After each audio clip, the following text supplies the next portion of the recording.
चलिए जी, आप सभी को मेरा गुड मॉर्निंग। जितने भी लोग आए हैं, मैं नाम तो सबके नहीं ले रहा हूं, लेकिन एक नज़र उन नामों पे डाल रहा हूं जो लोग खास कर से पहली बार क्लास में दिखाई दे रहे हैं। और ये क्लास JIB और CIB के लिए बिल्कुल इक्वली इम्पॉर्टेंट है। बैंक में आप हैं, एडवांसेस आप देखते हैं, करंट अफेयर की बात आप करते हैं, RBI के कंसर्न की बात करते हैं, तो इन सारी बातों के लिए ये क्लास बहुत इम्पॉर्टेंट है।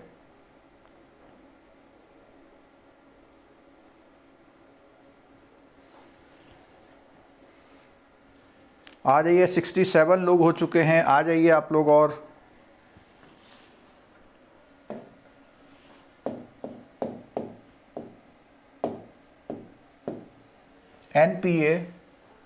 एनपीए के कुछ कॉमन नामों की बात करते हैं। एनपीए को बोलते हैं नॉन परफॉर्मिंग एसेट, सबको मालूम है, लेकिन इसको हम आईरेक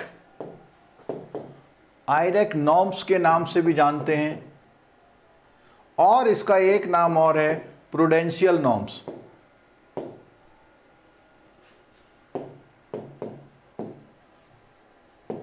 ठीक है, इनकी गाइडलाइंस RBI जो है, RBI को पावर है एनपीए की गाइडलाइंस को जारी करना। RBI को ये पावर है कि एनपीए की गाइडलाइंस को जारी करना।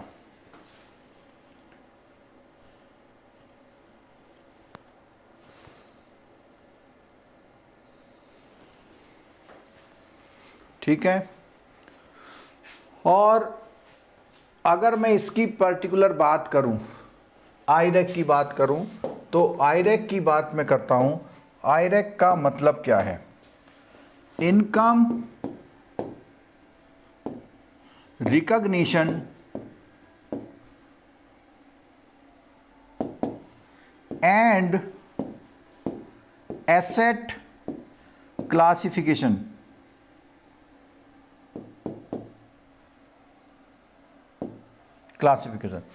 Income recognition and asset classification. अब इसमें देखिए, इसमें दो पार्ट है। पहला पार्ट है इनकम को रिकॉग्नाइज करना और उसके अकॉर्डिंग एसेट को क्लासिफाई करना।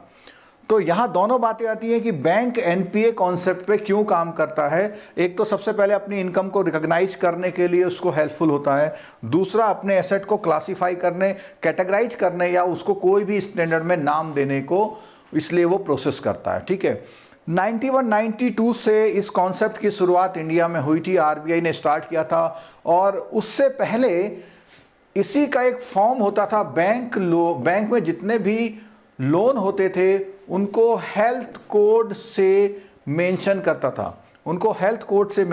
था, A1, A2, A3, इस तरह से उसने हेल्थ कोड हर बैंकों ने बना रखे थे। उसी चीज को टेक्निकली नॉन परफॉर्मिंग एसेट पे लाया गया। और एसेट का मतलब है लोन्स, एडवांसेस, और बताइए क्या है एसेट का मतलब? लोन्स, एडवांसेस और क्या होता है? लोन, एडवांसेस और क्या होता है? ये फिल इन द ब्लैंक आपको भरना है। एसेट का मतलब लोन, एडवांसेस और क्या होता है, फिल इन द ब्लैंक आपको भरना है। जल्दी से भर के बताइए कि लोन और एडवांसेस के अलावा बैंक में एसेट्स क्या होते हैं। 100 लोग का लाइव क्लास में आ चुके हैं, बहुत बहुत धन्यवाद आपका। जल्दी से बताइए कि जो हम पूछ रहे हैं आपसे, हम आपसे पूछ रहे हैं कि जो एसेट है लोन्स, एडवांसेस के साथ और क्या होता है।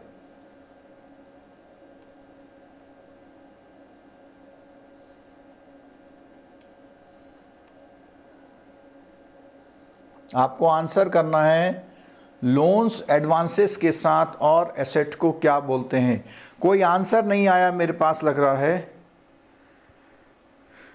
चलो, any receivables, very good, any receivables आ गया, क्रेडिट आ गया, एलसीबीजी बिल्कुल नहीं है, इन्वेस्टमेंट बिल्कुल ठीक है। मैं जो वर्किंग कैपिटल, आप लोगों ने आंसर दिया, वर्किंग कैपिटल कभी भी बैंक का एसेट नहीं होता, वो एक ट्रेडर का एसेट होता है। यहां हम बैंक के बारे में बात कर रहे हैं, तो इसमें आप ले सकते हैं इन्वेस्टमेंट। इन्वेस्टमेंट के बाद एक चीज और आती है सिक्योरिटाइजेशन में, अगर आपने कुछ कर रखा है सिक्योरिटाइजेशन। अभी मैं समझाता हूं आपको सिक्योरिटाइजेशन में क्या होता है। सिक्योरिटाइजेशन में क्या होता है कि आप किसी और बैंक के एसेट्स को खरीद के उसको एक सर्टिफिकेट टाइप का अगर देते हैं तो वो भी आपका एक तरह से एनपीए के परव्यू में आता है। अगर आपने अच्छा एसेट खरीदा हुआ है और वो एसेट कल को ख़राब हो जाए तो आपका एनपीए यानी आपके एसेट की नॉन परफॉर्मेंस हो सकती है। अभी तक जितनी मैंने बात बोली बहुत कॉमन सी बातें बोली थी, और ये कॉमन सी बातें आप सब लोगों को पता रहती हैं, लेकिन इतना कॉन्सेप्ट बहुत क्लियर आपको होना चाहिए, तभी हम उसके आगे बढ़ेंगे। ठीक है, तभी हम उस टॉपिक के आगे बढ़ पाएंगे जब आपको इतनी बातें बहुत ही साफ साफ तरह से आती है। ठीक है, चलो अब हम आगे बढ़ते हैं। अब ये जो हम नेक्स्ट स्टेप में आगे बढ़ेंगे, इस स्टेप में हमको पूरा जो प्रोसेस है उसे जानना है कि कैसे ये धीरे धीरे करके आगे बढ़ेगा, कैसे हम इसको पूरा समझ पाएंगे। ठीक है, चलो इसके लिए हम एक एक्सरसाइज करेंगे। इसके लिए हम क्या करेंगे, एक एक्सरसाइज करेंगे, एक केस जैसा लेंगे। एक केस लेंगे, छोटा सा केस लेंगे, उसको बढ़ाते चलेंगे और बढ़ाते बढ़ाते हम उस पर सारी डिस्कशन करेंगे। ठीक है, थ्योरेटिकल एस्पेक्ट बाद में कवर करेंगे, पहले आप समझ लीजिए क्या है। तो उसके लिए हम क्या करते हैं, एक छोटा सा जो है कोई एक ऐसा अकाउंट लेते हैं जो अकाउंट लेने के बाद आपको समझ में आए कि हम क्या कर रहे हैं।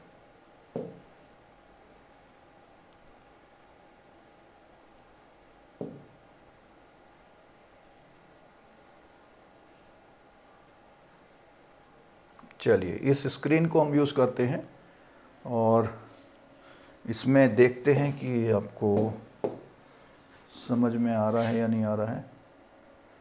कलर आपको दिखाई दे रहा है, देखिए ज़रा एक बार, थोड़ा सा ब्राइट हो रहा है कलर। कौन सा कलर आपको बिल्कुल ठीक दिखाई दे रहा है, देखिए। मेरे ख्याल से यही स्क्रीन हम ले लेते हैं, यही स्क्रीन हमारे ठीक रहेगी। चलो हाँ, इसमें ठीक दिख रहा। चलो सॉरी, थोड़ा सा एडजस्टमेंट में दिक्कत हो जाती है, उसके लिए आपसे मैं माफ़ी मांगता हूँ। चलो, तो अगर हम बात करें, सबसे पहले कोई डेट की बात करेंगे। डेट के बाद हम लोग पर्टिकुलर की बात करेंगे। ठीक है, पर्टिकुलर के बाद उस अकाउंट में डेबिट की बात करेंगे, उस अकाउंट में क्रेडिट की बात करेंगे और बैलेंस की बात करेंगे और उसमें रिमार्क की बात करेंगे जो हमको सीखना है। ठीक है, क्लियर हो गया।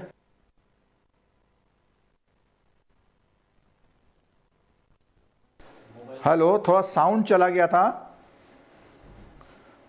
थोड़ा साउंड चला गया था। तो यहाँ देखिए कि डेट, मैंने एक डेट में लिया 11 फरवरी को एडवांस किया, यानी लोन किया, 5 लाख का लोन किया। टीएल का एग्जांपल हम ले रहे हैं इसमें, और टीएल के एग्जांपल में 5 लाख का इसका आउटस्टैंडिंग हो गया।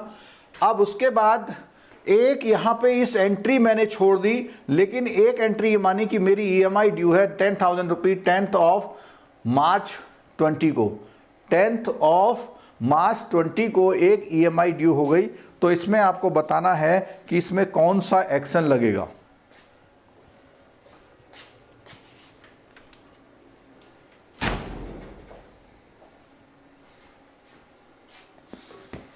आप लोग बताइए कि इसमें कैसे वो होगा।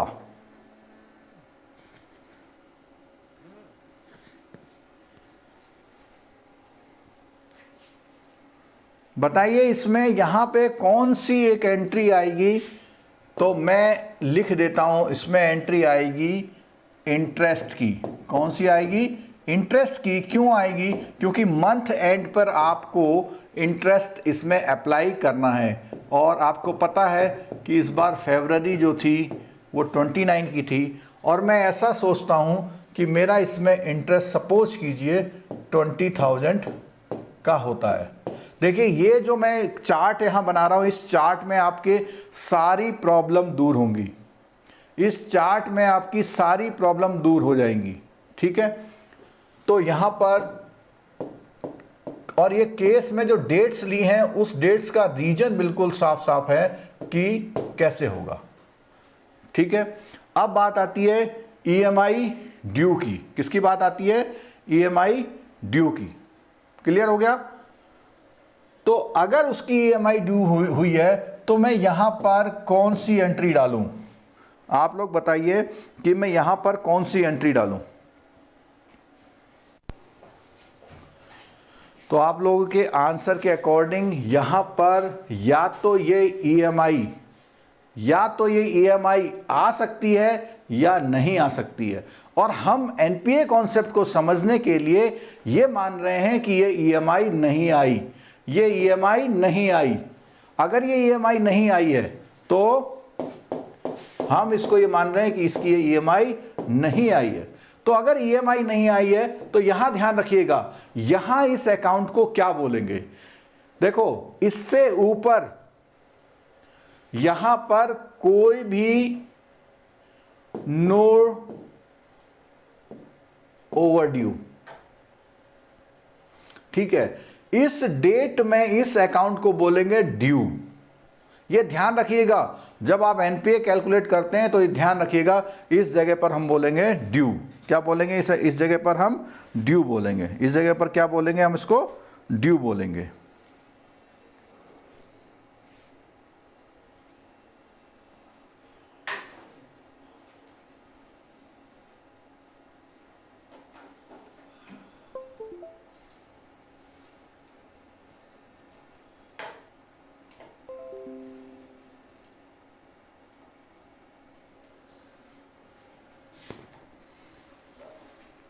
चलो, और इस डेट में ड्यू बोलेंगे, और इसका जो टेक्निकल नाम है, इस डेट में कुछ भी नहीं होगा।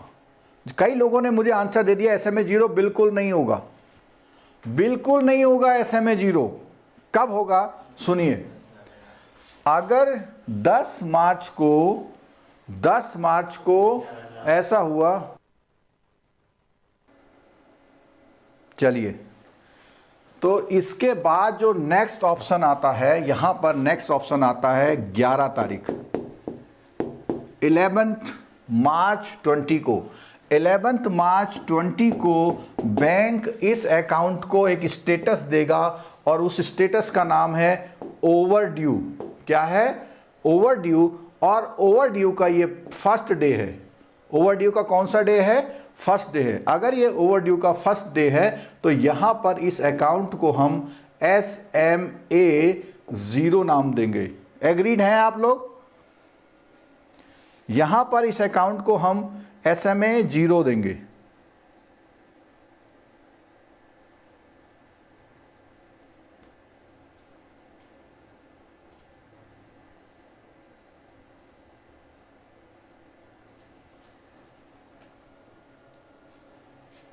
हाँ, कुछ लोग पूछ रहे हैं, अविनाश जी बोले नहीं सर। भाई मैं आपको जो बता रहा हूं आप उसे सुन लीजिए।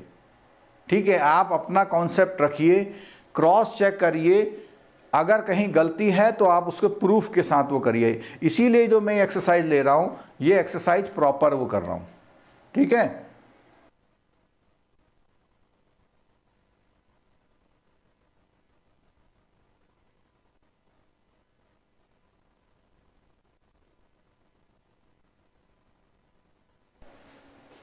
अब बात आती है अगला एक्शन इसमें कब होगा। अगला एक्शन इसमें कब होगा वो आपको बताना है। अगला एक्शन जो इसका अगला एक्शन है वो अगला एक्शन कब होगा? 31/3/20 को होगा, जहां पर आप इस अकाउंट में क्या करेंगे? इंटरेस्ट लगाएंगे, और अभी मैं ऐसा कर रहा हूं कि अभी भी मैं इंटरेस्ट इसमें कितना है 20,000, अभी भी 20,000 दे रहा हूं, तो मेरा यहां बैलेंस जो हो जाएगा आउटस्टैंडिंग हो जाएगा, और 5,40,000 इसकी आउटस्टैंडिंग हो जाएगी। इस अकाउंट को आप अपनी रिपोर्ट में, आप अपनी एनुअल रिपोर्ट में क्या मेंशन करेंगे, SMA0, क्योंकि अभी वो उसका रेंज 1 डे वाली रेंज अभी भी चल रही है और कंटिन्यूअस ये अकाउंट ओवरड्यू स्टेटस पे चल रहा है। अब थोड़ा सा फास्ट चलते हैं, और फास्ट चलने में हर मंथ की एक्टिविटी को यहाँ नोट करते हैं। आगे से 10th ऑफ अप्रैल को भी इसकी EMI ड्यू हो गई, EMI ड्यू हुई, मान रहे हैं हम, इसमें भी इसकी EMI नहीं आई, और ये अभी भी ओवरड्यू का स्टेटस लिए हुए चल रहा है। डे की अगर बात करते हैं तो देखिए, जो उसकी EMI 10 तारीख को ड्यू हुई थी वो अभी 10 अप्रैल तक नहीं आई, वो उसकी 10 अप्रैल तक भी नहीं आई। तो इसका मतलब ये हुआ कि ये जो अगला वाला टेन्योर चल रहा है इसका, यहाँ पे इसके 1 से लेकर के, ये जो पूरा कर्ल ब्रैकेट चल रहा है, 1 से लेकर के 30 डे तक ये यहाँ चल रहा है, और 1 से लेके 30 डे तक ये SMA0 में चल रहा है। जैसे ही इसका, यहाँ पे आप ये ध्यान रखिएगा, SMA का कॉन्सेप्ट डेज पे है, NPA के कॉन्सेप्ट डेज पे है। SMA का कॉन्सेप्ट डेज पे है, NPA का कॉन्सेप्ट डेज पे है। जहाँ पे ईयर की बात आएगी मैं वहाँ ईयर की बात करूँगा, बीच में आएगी ऐसी बात, ठीक है। तो यहाँ पे आप देखिए कि इसकी ड्यू जो थी, पहला दिन 11 से आप काउंट करिए, 11 से, कहाँ से काउंट करिए, 11 से। तो 11 से लेकर के 31 ऑफ मार्च को, आप बैंकर हैं, आपको पता है 21 डेज होते हैं, ठीक है। और उसके बाद 1 अप्रैल से 9 अप्रैल तक आपके 9 डेज होते हैं, यानी ये पूरे 30 डे पूरे हो गए, 30 डे पूरे होते हैं, और ये अकाउंट SMA0 पर रहेगा। कब तक, 9th ऑफ अप्रैल तक, 9th ऑफ अप्रैल तक। 10th अप्रैल को सुबह, 10th अप्रैल को सुबह अगर आप बात करते हैं तो यहां से इसका 31 डे स्टार्ट हो जाता है, 31 डे स्टार्ट, यानी 10th को भी उसकी EMI नहीं आई तो उसका 31 डे स्टार्ट हो जाता है। और अगर 31 डे स्टार्ट होता है तो उस कंडीशन में, यहां ध्यान रखिएगा, 10th अप्रैल को इसका 31 डे स्टार्ट होता है, और 31 से ये आगे चल पड़ा, और यहां पर इस अकाउंट को हम SMA1 कहेंगे। यहां 0 कह रहे थे, यहां 1। बहुत क्लियर होके चलिएगा आप लोग, बहुत क्लियर होके चलिएगा, यहां पर हम इसको ये बोलेंगे, ठीक है।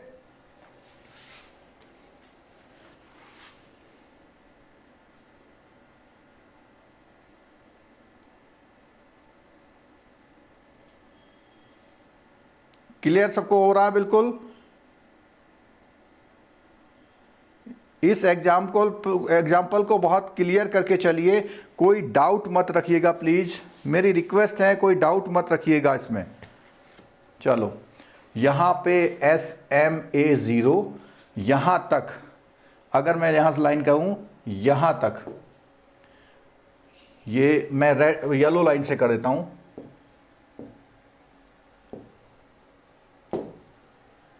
ये सब SMA चल रहा था 1 और 0, और SMA1 हो गया। अगली डेट करते हैं, फिर आपको पता है इसमें इंटरेस्ट लगने वाला है, और इंटरेस्ट कब लगेगा, मंथ एंड पे लगेगा।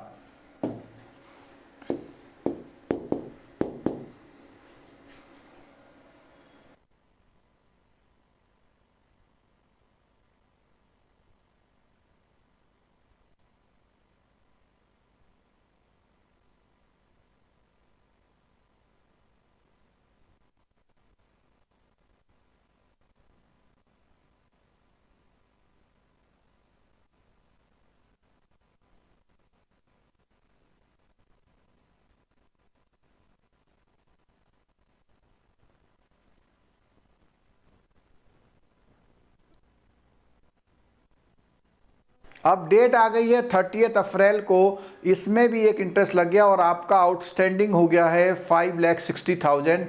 और अगर हम डे चलेंगे तो ये जो सेकंड वाला स्टेटस था उसका अभी वो कंटिन्यू है, उसमें कोई भी चेंज नहीं हुआ है।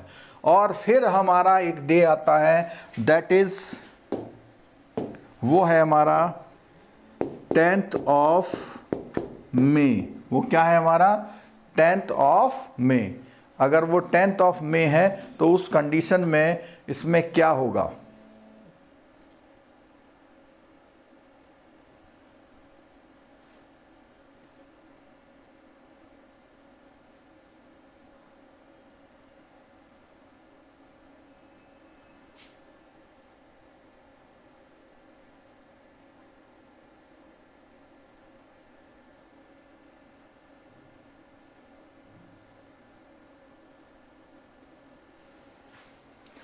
दस मई को उसकी अगेन ईएमआई ड्यू हो गई। और अगर ईएमआई ड्यू हुई और हम ये मान रहे हैं अभी भी इस अकाउंट में अभी भी ईएमआई नहीं आई, तो यहाँ ध्यान रखिएगा, जो अभी हमने चार्ट बनाया था 10 अप्रैल से हम स्टार्ट करते हैं इसको, 10 अप्रैल से स्टार्ट करते हैं। अप्रैल के महीने की बात करें तो अप्रैल में कितने दिन इसको मिलेंगे, अप्रैल में कितने दिन मिलेंगे इसको 21 डेज मिलेंगे। और 21 डेज के बाद 9 यानी कि 9th ऑफ मई तक इसको मिलते हैं 9 डेज, ये अगले 30 दिन हो गए। इसको ब्रैकेट को हम बोलेंगे 31 to 60, इसको क्या बोलेंगे हम 31 to 60 बोलेंगे। ठीक है, क्लियर है, बहुत क्लियर करके चलिए, कोई कॉन्सेप्ट छूटना नहीं चाहिए। आप अपने ब्रांच में और लोगों को पढ़ा पाएं ऐसा समझने की कोशिश करिए, कोई डाउट मत रखिए। तो 31 से 60 डे का जो दूसरा ब्रैकेट है that is called SMA1, that is called SMA1। Clear हो गई बात, बिल्कुल ठीक है। चलो और आगे बढ़ते हैं। इसका मतलब ये हुआ जैसे ही ये 10 ऑफ मई का दिन शुरू होगा उस दिन हम इसको 61 डे वाले ब्रैकेट में ले जाएंगे, 61 days 2, और यहां पर हम इसका नाम बोलेंगे SMA2। ठीक है, क्लियर है, कोई डाउट तो नहीं है आपको।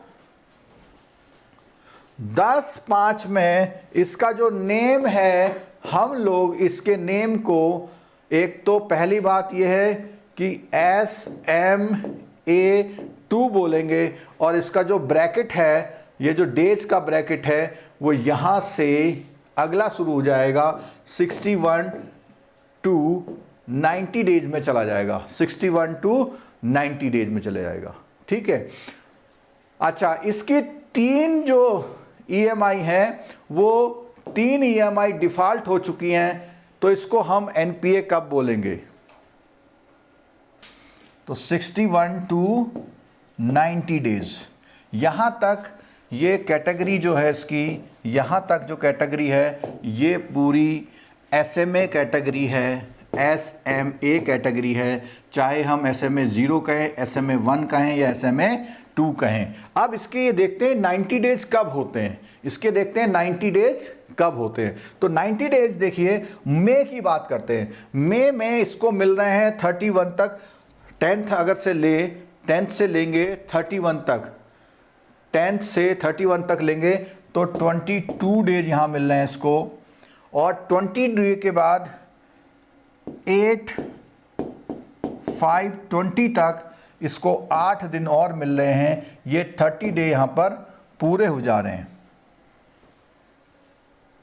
ये 30 डे यहाँ पे पूरे हो जा रहे हैं। इसका मतलब NPA जो होगा ये 9/5 को इसकी जैसे ही बैंक खुलेगी वैसे ही इसका स्टेटस NPA कॉल्ड होगा। आप लोग एग्री हैं इस बात से?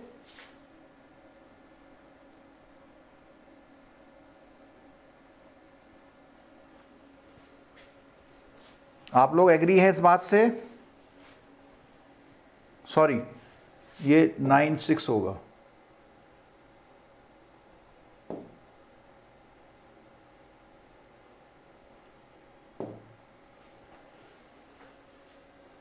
बिल्कुल, करेक्शन के लिए धन्यवाद।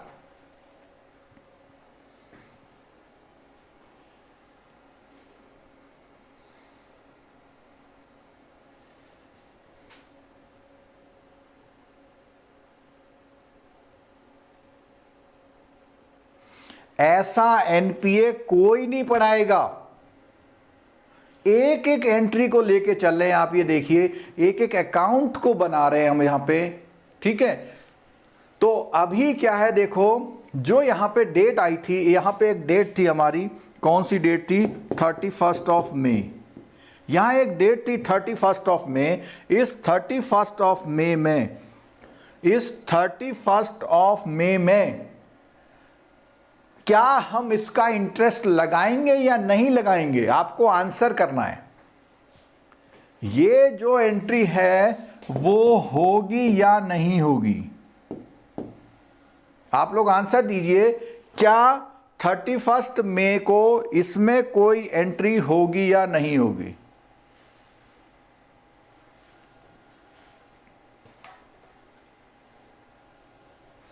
आंसर करिए आप लोग। आप ये जो टॉपिक पढ़ रहे हैं, इसके बाद मैंने बोला अपनी ब्रांच में सबको पढ़ा लेंगे।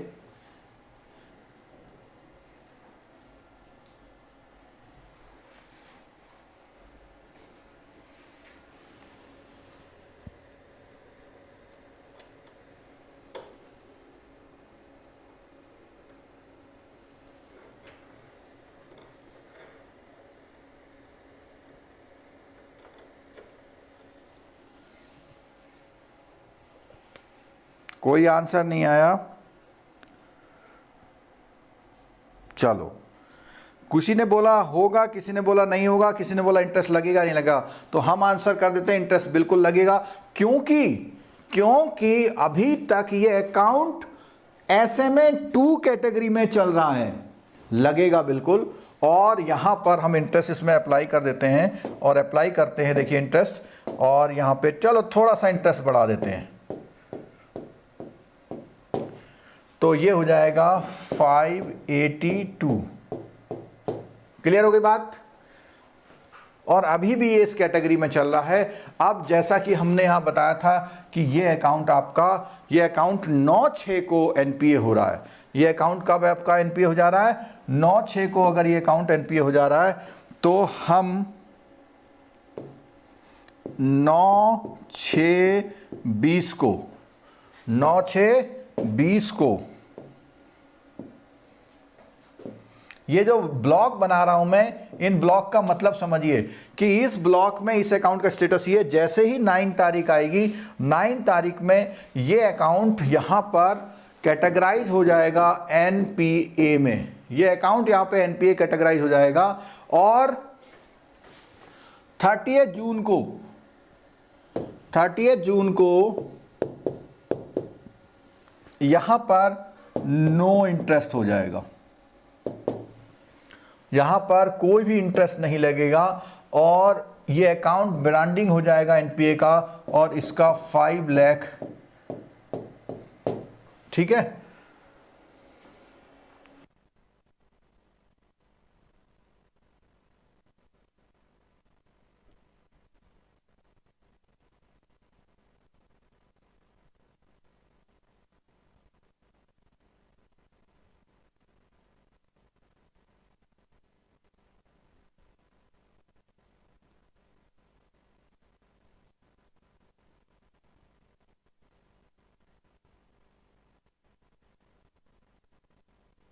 आई बात समझ में? इसका आप चाहे तो स्नैपशॉट ले लीजिए, इसका चाहे तो आप स्नैपशॉट ले लीजिए, क्योंकि हम नेक्स्ट स्क्रीन में जाएंगे इसके बाद।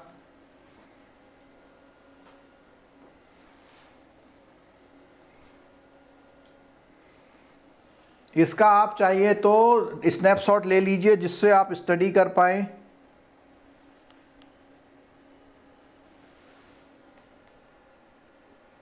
चलो आगे बढ़ते हैं। अब तो हमारा ये जो केस था पूरा, ये केस हमारा 36 जून को कोई इंटरेस्ट नहीं लगेगा, 9 जून को रिपोर्ट हो जाएगा, और जो 30 जून की रिपोर्टिंग होगी, उस रिपोर्टिंग में ये एनपीए कहलाएगा। तो मेरा एक क्वेश्चन ये है कि एनपीए रिपोर्टिंग डेट क्या होगी, इस अकाउंट की एनपीए रिपोर्टिंग डेट क्या होगी, आपसे आंसर चाहिए।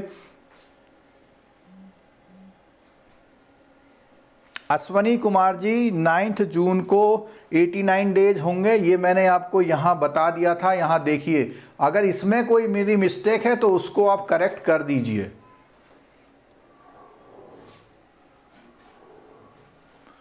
ये था मार्च वाला महीना, मार्च वाले महीने में 21 डेज और 9 तक, ये 10 तारीख से लेकर के 1 डेज यहाँ हुए उसको, क्योंकि 9 छोड़ दिया, और उसके बाद 9 डे हमने और ले लिए, 10 से फिर स्टार्ट हुआ, तो यहाँ पर इसको 22 दिन मिले मई में, और 22 के बाद 8 दिन यहाँ मिले, 30 दिन हो गए। कुल मिला के ये ब्रैकेट 90 डेज का हो गया, और 9 जून से वो 90 डेज के आगे का दिन शुरू हुआ, 91वां डे हो गया। और एनपीए की डेफिनीशन में आपको एक बात बता दूं, एनपीए की डेफिनीशन में एनपीए वो अकाउंट होता है रिमेन्स ओवरड्यू फॉर 90 डेज। अगर 90 डेज तक वो ओवरड्यू रहता है तो नेक्स्ट डे हमारा उसका एनपीए रहता है, क्योंकि अगर नेक्स्ट डे उसकी इंस्टॉलमेंट आ जाएगी तो एनपीए नहीं रहेगा, और नेक्स्ट डे उसकी इंस्टॉलमेंट नहीं आएगी तो, और एनपीए की इंस्टॉलमेंट आने का रूल ये है, रात के 12 बजे तक जब तक आपका सिस्टम बंद होता है तब तक ईएमआई आ गई तो बच जाएगा, नहीं तो अगले दिन इस स्टेटस पे रहेगा। तो रिमेन्स ओवरड्यू फॉर 90 डेज इसका एनपीए का डेफिनेशन का पार्ट है। ठीक है, चलो आगे देखिए। मिडनाइट का मतलब ये है कि मिडनाइट से मतलब जो इन्होंने लिखा हुआ है विशाल जी ने, मिडनाइट का मतलब है जब रात के ईओडी होगी और अगली ओपन होगी, तो 9th, अगर आपका बैंक का जो 9th है, सर्वर का 9th, जिस समय वो अगले दिन के लिए ब्रांच ओपन रेडी कर लेता है, यानी ऑनलाइन ट्रांजैक्शन लेने लगता है 24 घंटे में, तो उस कंडीशन में उसको बोलेंगे। ठीक है, अब 10 जून को ईएमआई लगेगा या नहीं, देखो ईएमआई तो ड्यू लगेगा लेकिन वो दे नहीं रहा है। ठीक है, इंटरेस्ट 30 जून को बिल्कुल नहीं लगेगा, ये बिल्कुल पक्का हो गया। ईएमआई तो लगेगा भाई, हर महीने आपने तो उसे मांगने ही मांगने हैं, वो दे या ना दे अलग बात है। ठीक है, क्लियर हो गई बात बिल्कुल।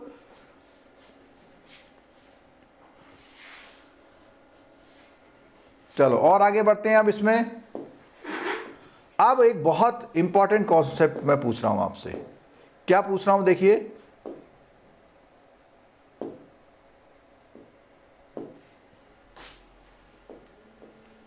वो है यूआई, आप लोग उसको फुल फॉर्म बताइएगा क्या है।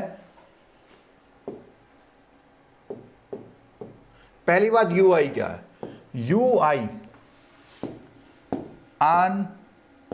अनरियलाइज्ड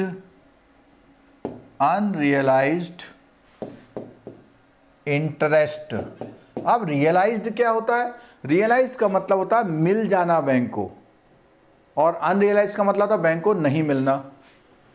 और यहां है पीवाई, पीवाई की कोई फुल फॉर्म बता दीजिए। चलो, अनरियलाइज्ड इंटरेस्ट, अनरियलाइज्ड इंटरेस्ट।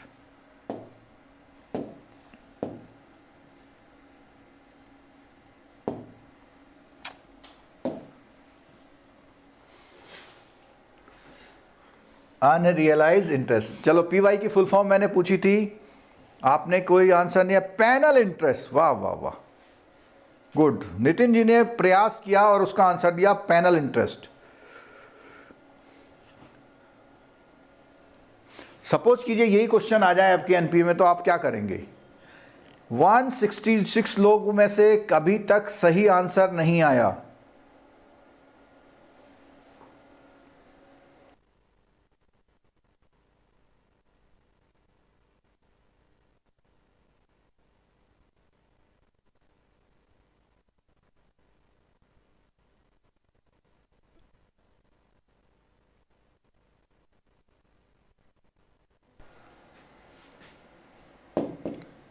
एक तो मैंने दे दिया पैनल, पैनल की स्पेलिंग क्या होगी, PENAL, पैनल इंटरेस्ट दे दिया, ठीक है। एक दे दिया पोस्ट, ठीक है। एक दे दिया प्रीवियस,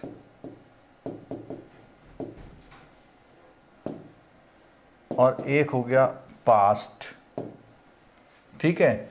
और ई का मतलब, वाई का मतलब ईयर है, वाई का मतलब ईयर है। हाँ जी, क्या आंसर आए आपके?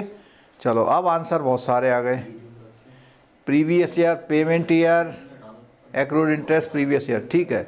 चलो, तो बिल्कुल सही आंसर है इसका प्रीवियस ईयर,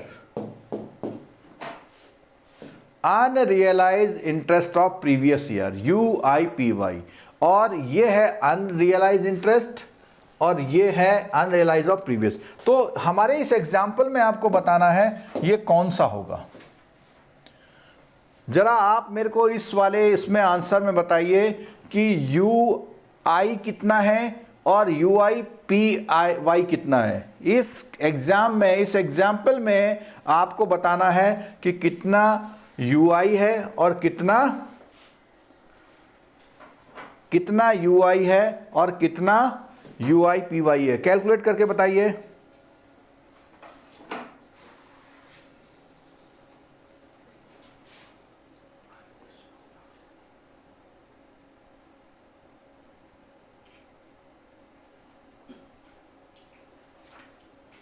जल्दी से, स्क्रीन में सामने से हट गया हूं, जल्दी से बताइए इसका आंसर।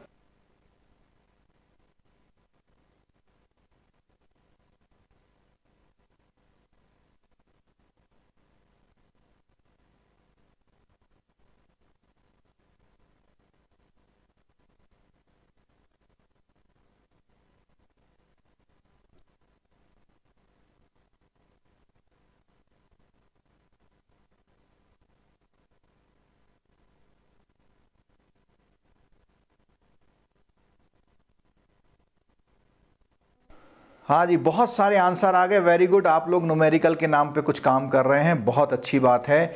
और बहुत तरह के आंसर आ गए हैं। तो जो भी आंसर दिए, मैं हर एक के आंसर को तो वो नहीं कर रहा, लेकिन फिर भी मैं आपके आंसर को चेक ज़रूर करूँगा।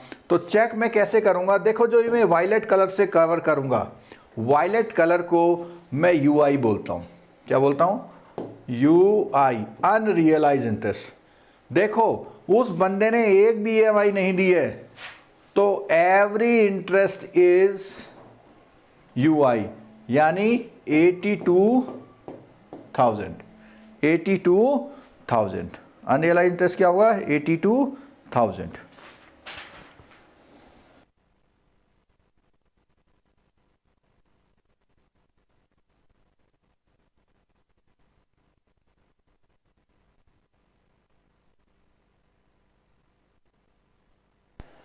अब बात मैं करूंगा अनरियलाइज्ड ऑफ प्रीवियस ईयर की।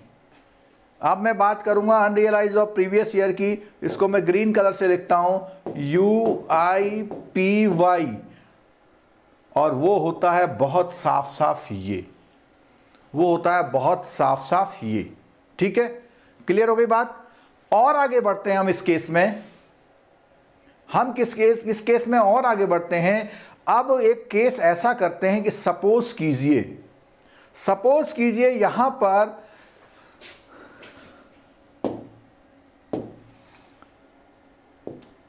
टेंथ ऑफ जुलाई को उसने क्रेडिट दे दिया 50,000 का,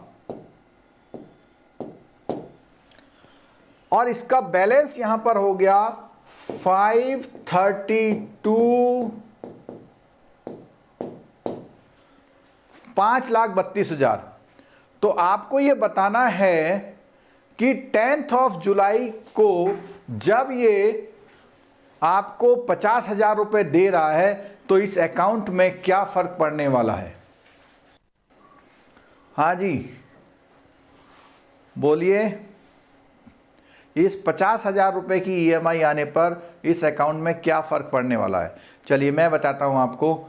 सबसे पहले सबसे पहले जब 50,000 रुपये आएंगे आपके, तो यहां से एंट्री शुरू होंगी, यहां से एडजस्टमेंट एंट्री शुरू होंगी। ये सबसे पहले 20,000 जाएगा, फिर यहां कोई एंट्री नहीं है, फिर ये, यानी ये 40,000 रुपये सबसे पहले एडजस्ट हो जाएंगे और UIPI यहां पे जीरो हो जाएगा। कब? जब आपकी कोई रिटर्न 10 जुलाई के बाद जाएगी, 10 जुलाई के बाद जब कोई रिटर्न जाएगी, उस कंडीशन में आपका ये इंटरेस्ट जीरो हो जाएगा। आपका इंटरेस्ट क्या हो जाएगा? जीरो हो जाएगा, UIPI जीरो हो जाएगा। और अगर आपको इसके बारे में बहुत अच्छी तरह समझना है, तो आप कोई भी सबसे खराब खाता जो पिछले 2-3 सालों में खराब हुआ हो, उस खाते को अपने सिस्टम में इंक्वायरी करना, उस खाते को अपने सिस्टम में इंक्वायरी कीजिएगा। और जब आप इंक्वायरी करेंगे, इंक्वायरी करने पर ये सारी टर्मिनोलॉजी वहां आपको दिख जाएंगी। ठीक है, वो सारी टर्मिनोलॉजी आपको वहां पर दिख जाएंगी। क्लियर हो गई बात? बिल्कुल।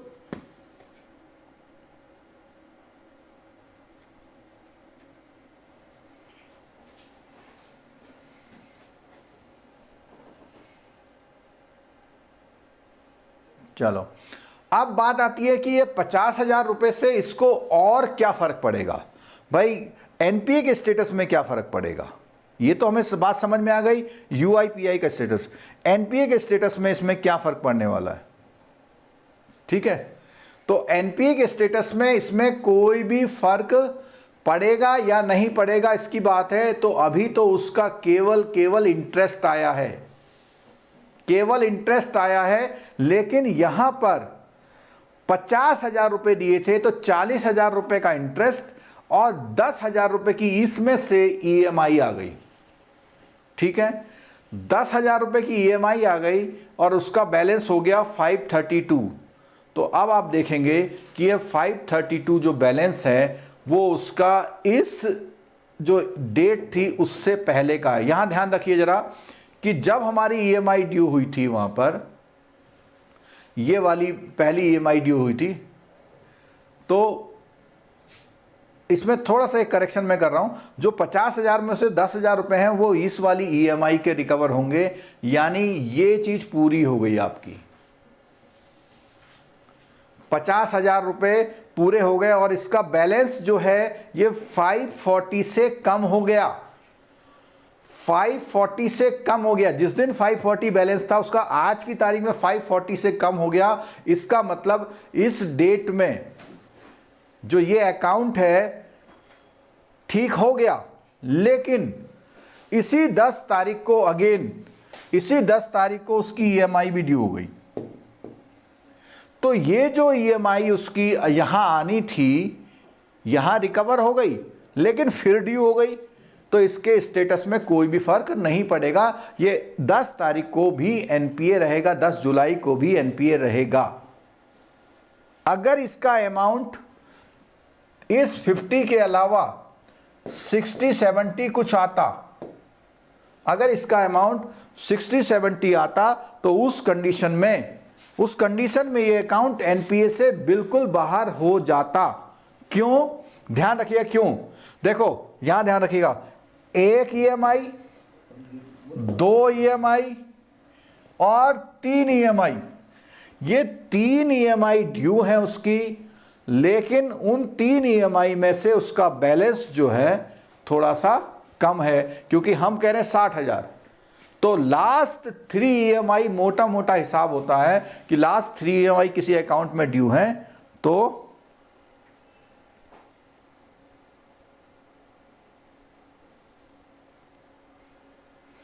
इतना क्लियर हो गया।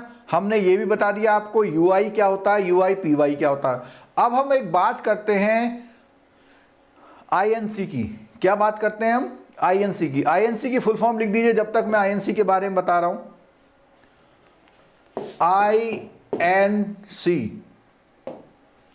आईएनसी जिन लोगों ने लिख दी होगी सही है, interest not collected. Interest not collected, ठीक है। आईएनसी का मतलब है interest not collected account, interest not collected account. और आपको एक चीज़ और बता दूं कि आज जो है हमारी अगली क्लास 11:30 से होने वाली है। नेक्स्ट क्लास हमारी 11:30 से होने वाली है और 11:30 से हम प्रायोरिटी सेक्टर का पार्ट 2 लेंगे, प्रायोरिटी सेक्टर का पार्ट 2 लेंगे, ठीक है। प्रायोरिटी सेक्टर का पार्ट 2 लेंगे।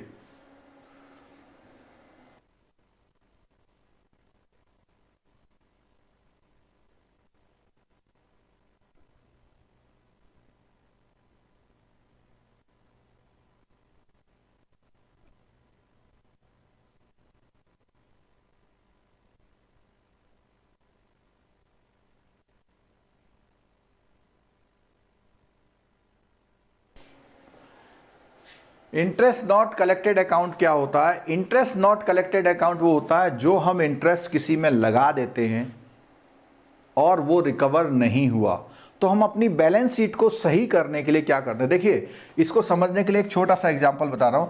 मैं पहले पार्टी का या बोरोवर का अकाउंट बताता हूं। किसका? बोरोवर का अकाउंट। तो जो बोरोवर का अकाउंट होता है वो किस तरह काम करता है? देखिए, बोरोवर के अकाउंट में जब हम टू इंटरेस्ट यानी इंटरेस्ट लगाते हैं तो उसका अकाउंट डेबिट होता है। सपोज कीजिए हमने 10,000 से इंटरेस्ट लगा दिया और इसका जो क्रेडिट होता है वो जाता है इंटरेस्ट इनकम में। कहाँ जाता है? अब आप लोग तो कंप्यूटर में काम कर रहे हैं, आपको पता ही नहीं कौन सी चीज़ कहाँ से जा रही है, लेकिन कॉन्सेप्ट समझने के लिए समझिए कि इसका जो इंटरेस्ट है वो इस अकाउंट के क्रेडिट में जाता है, इंटरेस्ट अकाउंट के क्रेडिट में। यहाँ पे डेबिट भी लिख दिया तो यहाँ पे 10,000 चला गया। अब ये जो अकाउंट है उस ईयर एंड में एनपीए हो गया, उस ईयर एंड में एनपीए हो गया, ठीक है। जैसे हमारा ये वाला एग्जांपल था, ये एग्जांपल था, मान लिया 10 जुलाई के बाद इसमें 10th ऑफ जुलाई के बाद कोई भी एक्टिविटी नहीं होती। कब तक? 31 मार्च 2021 तक। 31 मार्च 2020 कोई भी एक्टिविटी नहीं होती और इसका बैलेंस 532 है, 532 बैलेंस है। तो ये जो दो एंट्री है हमारी, ये वाली जो मैं येलो कलर से कवर कर रहा हूं, ये वाली एंट्री, ये 42,000, कितना? 42,000 हमारा आईएनसी में चला जाता। तो हम अगर इसी एग्जांपल पे ले रहे हैं तो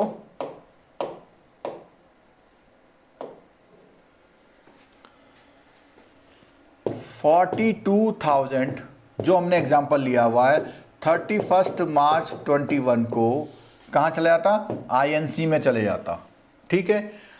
पार्टी को तो हमने अप्लाई कर दिया लेकिन अपनी बैलेंस शीट सही कर रहे हैं, ठीक है।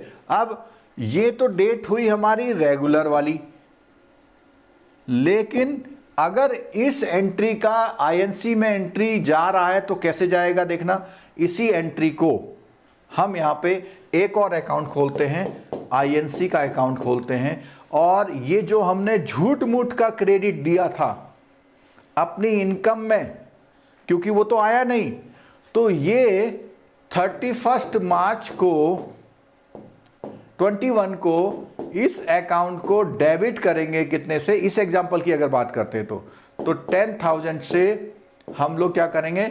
डेबिट कर, एक मिनट, हाँ, तो आईएनसी का इंटरेस्ट नॉट कलेक्टेड अकाउंट है, इसमें डेबिट और क्रेडिट है। तो जो हमने इनकम यहां ले ली थी वो इनकम अभी हमको आई नहीं, वो इनकम अभी हमको आई नहीं। तो हम क्या करेंगे? ये मानेंगे कि ये इनकम अभी हमें आई नहीं और ये इनकम हम ड्यू में ले लेंगे, ठीक है। ये इनकम हम आईएनसी में रख लेंगे और जब इंटरेस्ट इनकम आईएनसी में ये एंट्री आएगी, जिस दिन उसकी रिकवरी होगी उस दिन वो इंटरेस्ट अकाउंट सही हो जाएगा।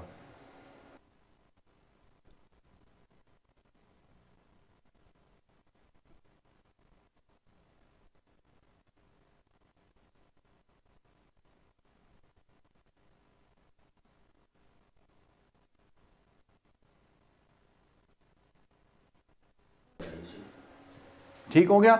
तो हम क्या करेंगे, मंथ ईयर एंड में उतने अमाउंट को यहां डेबिट में रखेंगे, और जिस दिन वो बोरोवर पैसा देगा, जिस दिन वो बोरोवर पैसा देगा उस दिन हम इस एंट्री को यहां पर एडजस्ट करेंगे। आईएनसी का अकाउंट हमको हेल्प करता है कि कितनी झूठ मूठ की इनकम हमने अपनी बैलेंस शीट में एज ए प्रॉफिट दिखा रखी है, कितनी हमने ऐसी इनकम प्रॉफिट में दिखा रखी है जो हमने झूठ मूठ की दिखा रखी है। तो आईएनसी का कॉन्सेप्ट भी क्लियर हो गया।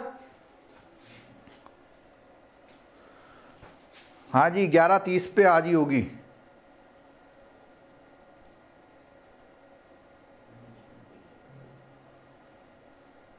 चलो, इतना हमारा ये क्लियर हो गया है। बहुत सारे कॉन्सेप्ट हमारे क्लियर हो गए। ड्यू क्लियर हो गया, ओवर ड्यू क्लियर हो गया, SMA 0, SMA 1, SMA 2 क्लियर हो गया। अब हम बात करते हैं एनपीए के फर्दर कैटेगराइजेशन की, एनपीए के फर्दर कैटेगराइजेशन की। ठीक है, तो उसके लिए हम क्या करेंगे, उसके लिए जो हमारा ये अकाउंट बना हुआ था इसको थोड़ा सा हमें आगे बढ़ाना पड़ेगा। यहाँ पर 532 का बैलेंस है 10 जुलाई को, 532 का बैलेंस है 10 जुलाई को। तो यहाँ हम बना लेते हैं इसको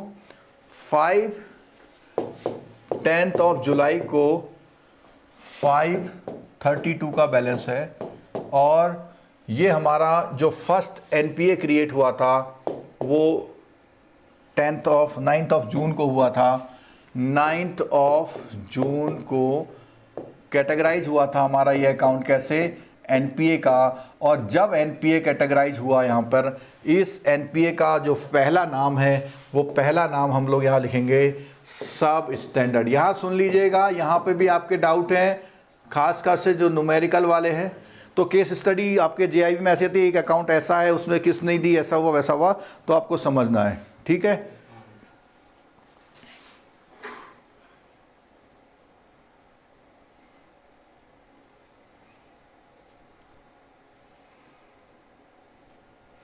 कार्तिकेय सर नेक्स्ट क्लास हमारी 11:30 पर होगी, प्रायोरिटी का वो।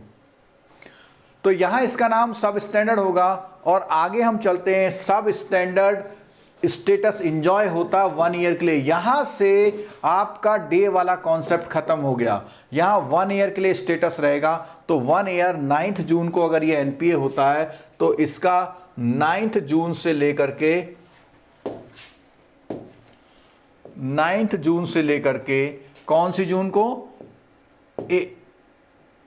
8th ऑफ जून 21 तक, यहां तक एनपीए तो है, लेकिन इस अकाउंट का नाम सब स्टैंडर्ड रहेगा। ठीक है, और अगले आगे आ जाते हैं हम लोग।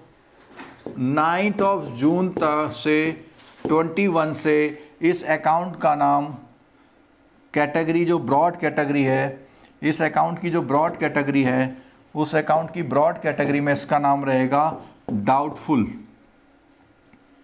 डाउटफुल, ठीक है।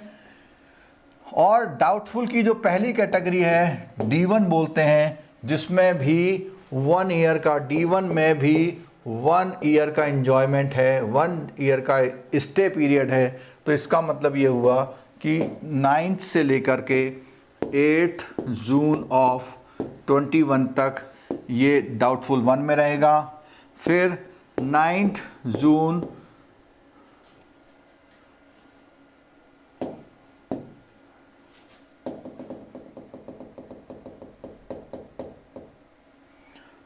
तो डाउटफुल की जो पहली कैटेगरी है उसमें ये 8 जून 22 को यहाँ तक ये रहेगा D1।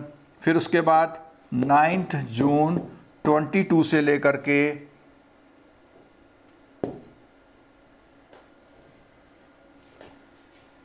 चलो आपके लिए क्वेश्चन है कि ये 8 जून कितने को, कितने तक, ये आप क्वेश्चन बता दीजिए। आपका न्यूमेरिकल अच्छा होने वाला है। मैं यहाँ पे खुद डेट नहीं लिख रहा हूँ, यहाँ पर आपको जो है D2 कैटेगरी कब तक रहेगी? आपका क्वेश्चन है D2 कैटेगरी कब तक रहेगी, जल्दी से आंसर करिए, या आप लोग खुद ही D2 कैटेगरी के बाद 9 जून से, कौन सी 9 जून से D3 रहेगी और कब ये लॉस में जाएगा? आप लोग जल्दी से आंसर करिए। आप लोगों के लिए क्वेश्चन है, न्यूमेरिकल क्वेश्चन समझ लीजिए आप। कब ये अकाउंट लॉस में जाएगा? कब ये अकाउंट लॉस में जाएगा? इसको फिल इन द ब्लैंक। मैं आपको 2 मिनट दे रहा हूं, आप लोग जल्दी से इसे कर लीजिए।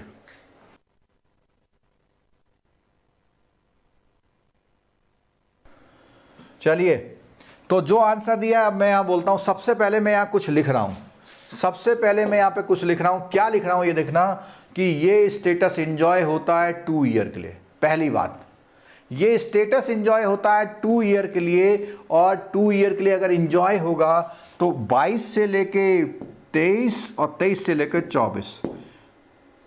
तो कितने लोगों ने आंसर इसको 24 किया ये बताइए पहले।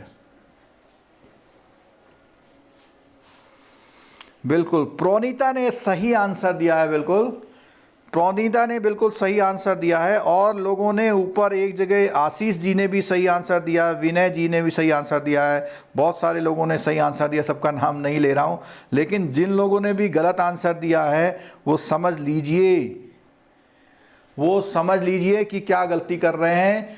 तो 2 ईयर, ठीक है, इसको हम बोलते हैं, देखो इसका एक कुछ नेम है, कुछ निक नेम है, उन नेम से भी आप थोड़ा सा वो करिएगा। ये है up to 1 year, up to 1 year, ठीक है, ये है। और यहां पे जो नाम है उसको सुनिएगा जरा, more than 1 year to 3 year. ये समझिए इस बात को, 24 मंथ स्टे पीरियड है इसका, 24 मंथ है स्टे पीरियड इसका। क्लियर हो गई बात? बिल्कुल, चलो मेरे ख्याल से क्लियर हो गई होगी। और अब हम यहां पे अगली डेट लिख रहे हैं कि 9 जून 24 से ये अकाउंट कहलाएगा D3 में, D3 में, जिसको हम वो करते हैं मोर देन 3 ईयर। अब आपका सवाल है, मैं आपसे सवाल पूछ रहा हूं, किस दिन ये लॉस अकाउंट में जाएगा? यहां पे डेट लिख दीजिए, डेट लिख दीजिए कि किस दिन ये लॉस अकाउंट में जाएगा। D3 में कितने साल तक रहेगा? CIB वालों 5 मार्क्स लाने हैं तो इस क्लास को 5 बार देख के जाना, क्योंकि जब तक आप D1, D2, D3 कैटेगराइज नहीं कर रहे हैं सही, तब तक आप प्रॉब्लम में हैं। जब तक आप कैटेगराइज सही नहीं करेंगे तो प्रोविजन क्या करेंगे आप उसमें?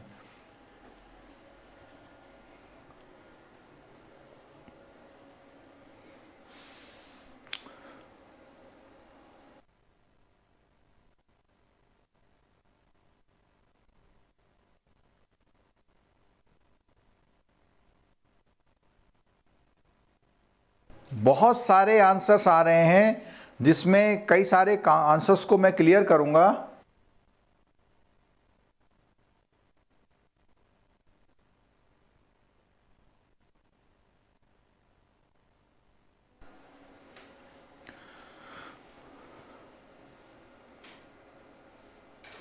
चलो, RBI भी आ गया बीच में। Bank and auditor decide loss category. चलो, बहुत सारे आंसर आ गए हैं, तो मैं आपको बताता हूं। D3 में नो पीरियड है। D3 में कितने साल रहेगा उसका कोई भी गाइडलाइन नहीं है। बैंक अपने अकॉर्डिंग, और जब उसे लगता अब तो ये आएगा ही नहीं। दूसरी बात, सिक्योरिटी का मामला है। दूसरी बात क्या मामला है? सिक्योरिटी का मामला है कि सिक्योरिटी अगर उसकी, जिसके लिए उसको लोन दिया गया है या जो भी उसने सिक्योरिटी दी थी, अगर उसकी सिक्योरिटी लेस देन 10% हो जाती है तो वो डायरेक्ट लॉस में आ जाता है। किसी अकाउंट में फ्रॉड होता है तो वो डायरेक्ट लॉस में आ जाता है। या कोई एक्टिविटी बंद हो गई है, बैंक लगता है बोरोवर की डेथ हो गई है, रिकवरी नहीं आई है, तो भी लॉस में आता है। तो इसका मतलब हुआ कि यहाँ पर यहाँ आने के लिए कोई भी डेट हम नहीं डिसाइड कर सकते। सिक्योरिटी का पॉइंट है, सिक्योरिटी का पॉइंट है, अगर उसकी सिक्योरिटी कम हो जाती है तो उस कंडीशन पर हम वो कर सकते हैं। ठीक है, अगर उसकी सिक्योरिटी कम हो जाती है तो उस पर हम वो कर सकते हैं। ठीक है, क्लियर है।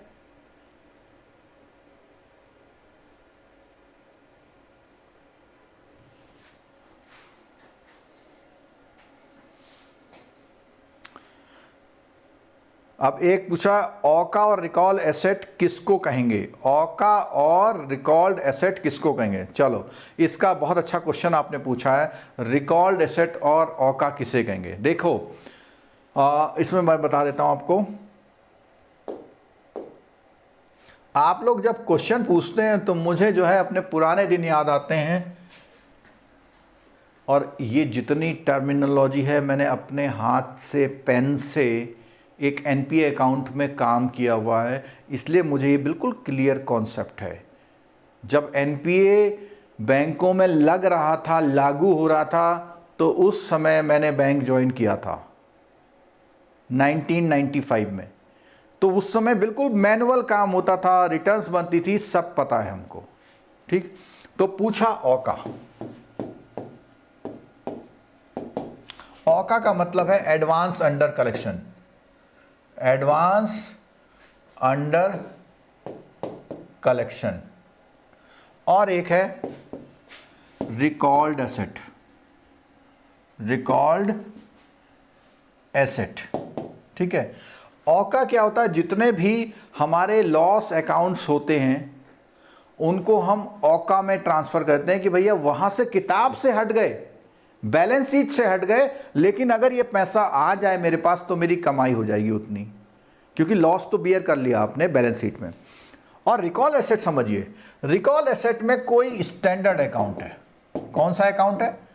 Standard account. Standard account in terms of EMI दे रहा है, लेकिन एक्टिविटी बंद कर दी उसने, एक्टिविटी बंद कर दी, तो आप क्या कहोगे? वहां जाके आप जा रहे हो, पैसा दे दो भाई, पैसा दे दो, पैसा दे दो। अब पता लगा 50 साल या 30 साल का लोन दे रखा है आपने, तो 30 साल तक इंतजार नहीं करोगे आप। उसे कहो भैया हमारा पूरा पैसा जमा कर दो, तुमने मकान नहीं बनाया, पूरा पैसा जमा कर दो। तो हम उसको वहां से रिकॉल करते हैं और हमें लगता है ये देरी करने वाला पैसा देने में। ठीक है, तो रिकॉल्ड एसेट वो होता है, यानी कि लॉस में जाने से पहले का एक स्टेप होता है, यानी उसको जिंदा किताबों से, मतलब सॉरी, जो हमारी लाइव आउटस्टैंडिंग है वहां से उठा के एक अलग मिरर अकाउंट में रख लेते हैं, तो वो रिकॉल्ड एसेट। रिकॉल्ड एसेट का मतलब होता है ऐसा अकाउंट जिसको आप कहते हैं, या वो अकाउंट एनपीए हो चुका है और हर महीने की उससे किस्त मांगने से अच्छा हमने कहा भैया तुम अब एक्टिविटी बंद करो, तुम तो वैसे ही काम नहीं कर रहे, तुम मुझे पूरा पैसा लौटा दो। तो जब बैंक टर्म्स कंडीशन के अगेंस्ट जाके बैंक से अपने बोरोवर से पैसा मांगता है, क्योंकि वो उसको चलाने के लिए इच्छुक नहीं, वो कहता है कि भैया रहने दो तुम। ठीक है, क्लियर हो गया? ये शोभित जायसवाल जी को कोई आंसर दे दीजिए भैया, अगर किसी को पता है तो। अच्छा, दे दिया आंसर, गुड। औका का मतलब है एडवांस अंडर कलेक्शन अकाउंट, यानी अकाउंट आपका जिंदी बिको से हटाया जा चुका है, लेकिन आपने रिकवरी एजेंट वगैरह लगा रखे हैं, अकाउंट में रिकवरी आए, और वो जो रिकवरी आएगी सीधे कहां जाएगी? चलो एक क्वेश्चन और क्लियर हुआ कि लॉस एसेट की रिकवरी कौन से अकाउंट में क्रेडिट होती है? Credit in. बताइए, लॉस अकाउंट की जो एंट्रियां हैं वो कहां क्रेडिट होती हैं? जल्दी बताइए।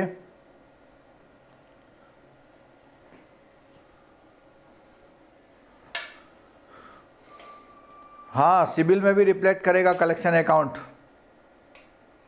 आंसर दिया गया डायरेक्ट पीएल अकाउंट में, ये बिल्कुल क्लियर आंसर नहीं है। डायरेक्ट पीएल अकाउंट अभी आपने देखा है? जरा मुझे बताइए, आपकी बैलेंस शीट में पी&एल अकाउंट होता है क्या? आपके लेजर में पी&एल अकाउंट होता है क्या?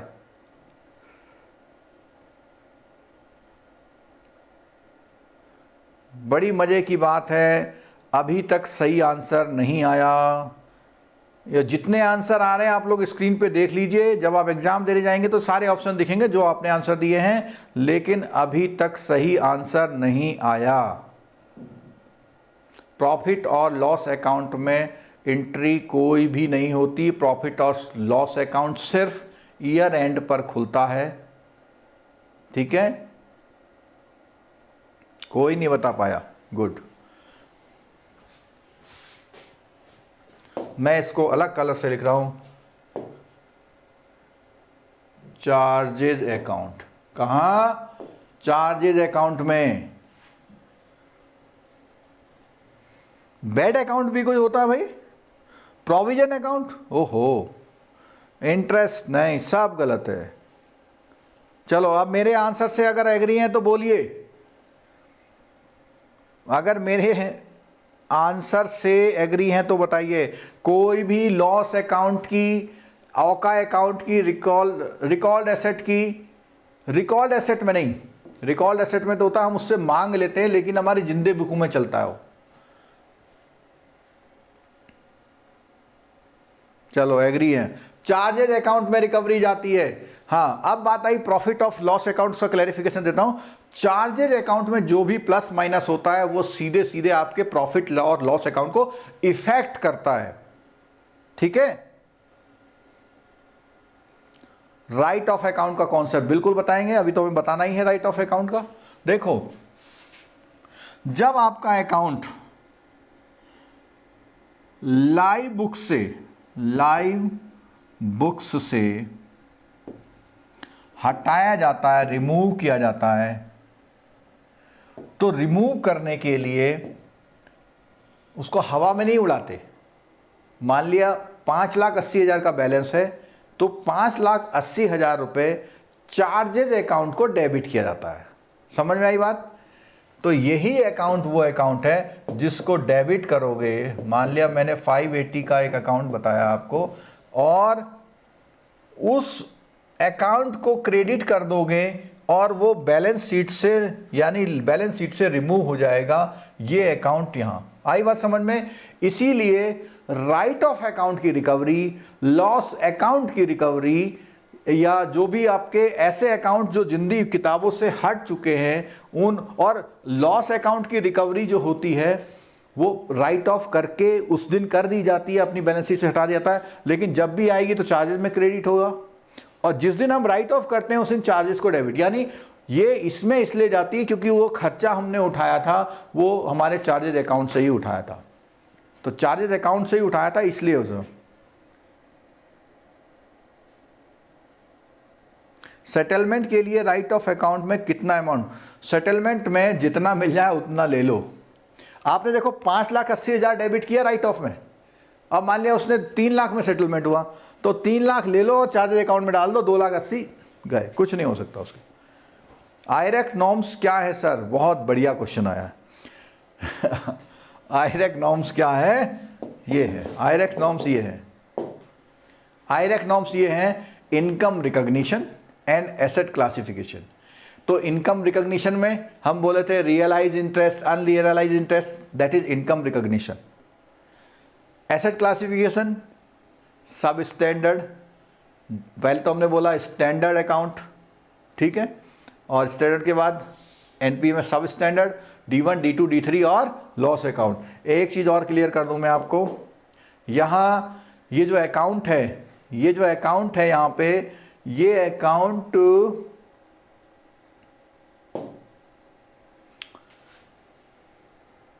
यहां से लेकर के जहां हमने एनपीए डिक्लेयर किया था, इससे ऊपर ये सारी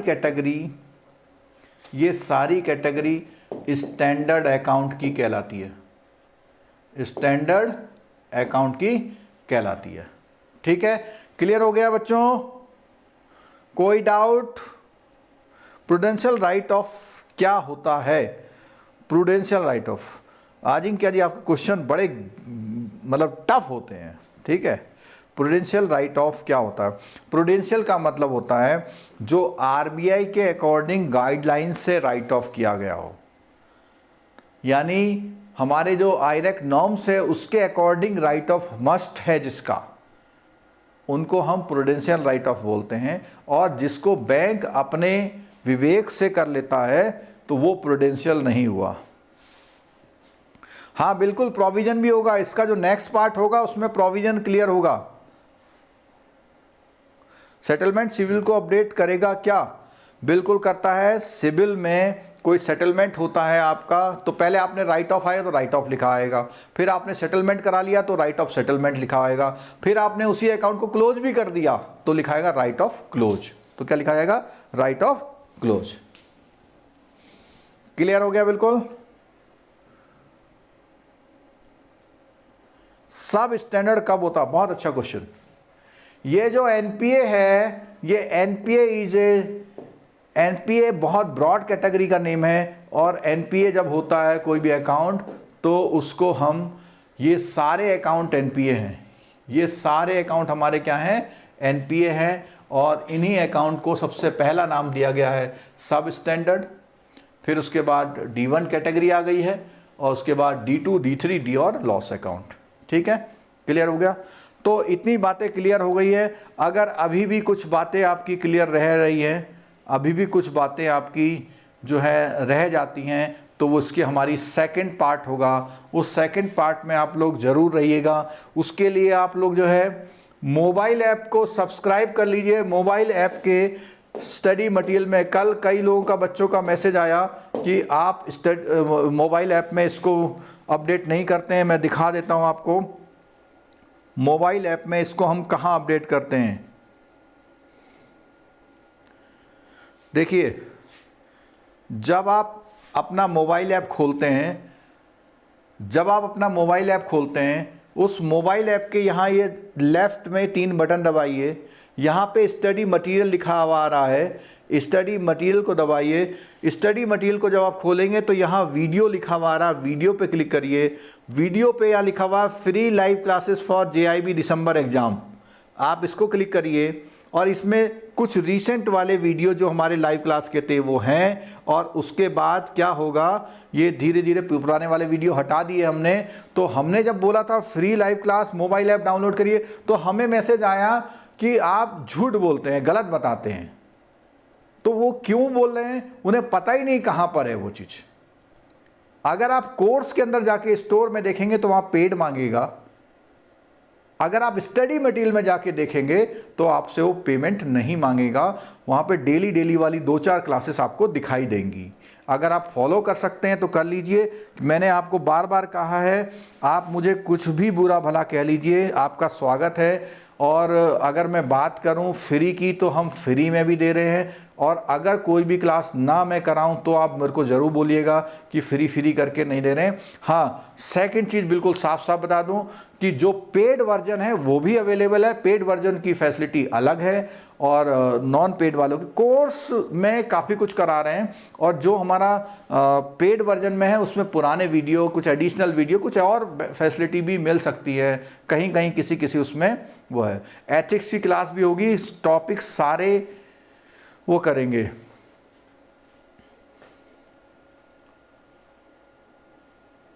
what is the name of app? बहुत बढ़िया क्वेश्चन आपने पूछा।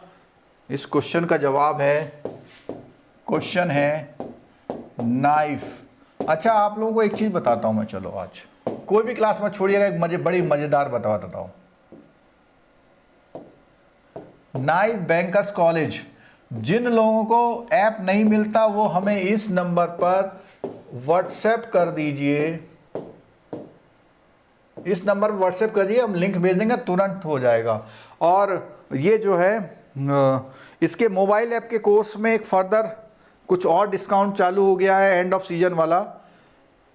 एंड ऑफ सीजन का एक और डिस्काउंट चालू हो गया जो आज से लागू हो गया है। जिन लोगों ने अभी तक ऐप नहीं लिया है, लेना चाहते हैं, ले लीजिए। और इस चैनल में जो भी अभी तक लोग हैं, अगर किसी ने भी सब्सक्राइब नहीं किया, वो हम बाद में देख लेंगे, किसी ने भी सब्सक्राइब नहीं किया, प्लीज़ चैनल को सब्सक्राइब कर लीजिए, बेल आइकन जरूर दबा लीजिए कि जिससे आपको आगे आने वाले नोटिफिकेशन आपको टाइम से मिलते रहे। और हमारी जो क्लास है, आपका JIB CIB कंप्लीट कराने का जो प्रॉमिस है वो भी पूरा हो।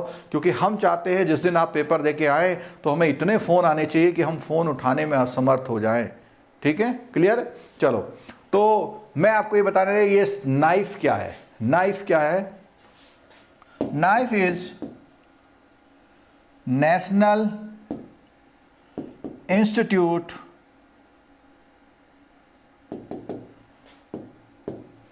ऑफ फाइनेंशियल एजुकेशन, ठीक है। तो नाइफ क्या है, national institute of financial education, और के जो है मेरे नाम को डिनोट करता है, या आप ऐसे भी कह लें कि ये साइलेंट रहता है, ठीक है। 11:15 बजे क्लास है, नेक्स्ट क्लास 11:15 बजे, 11:30 सॉरी, नेक्स्ट क्लास है 11:30 बजे। प्रायोरिटी सेक्टर को कंप्लीट करेंगे हम लोग, 5 मार्क्स, पार्ट 2।